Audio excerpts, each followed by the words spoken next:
I often get asked, so what is the use of this storytelling? Why would you do business storytelling?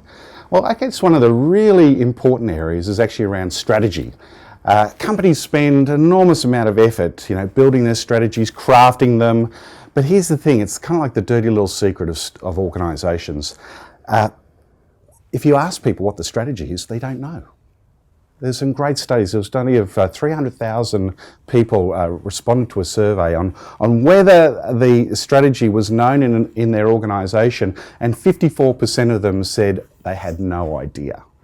So imagine if you could get people to be able to tell the story of their strategy, to be able to say something as simple as, you know what, in the past it was like this, and then a bunch of things changed, and that's why we're doing these strategic choices. And if we get it right, this is what it's going to look like in the future.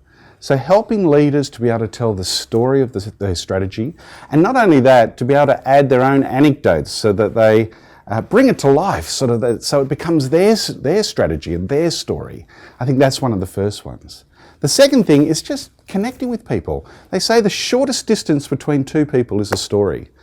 So if you can get people to share a story as a way of introducing themselves, it's great in presentations. So when you kick off your presentation, to be able to just share a short story to give people an insight into who you are, what makes you tick.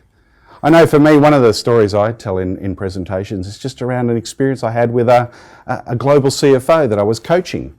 He wasn't quite getting the whole story thing, but then all of a sudden the lights went off, the switch went on, and he was just telling these fabulous stories. And I tell that story just to give people a bit of an insight into the type of work they do, the people I'm working with, and so that there's a little bit of a connection, that I'm a little bit like them, which is an important part of influence. And the last area, and of course there's many others, but I'll just pick one more, and that is lessons, sharing lessons. If you can share a story about what happened and say to people, you really need to avoid that, well, I tell you what, that will have a big impact on them. That story will stick with them because stories are memorable and they're meaningful. So that's just a couple of reasons why you really need to start to invest and think about business storytelling.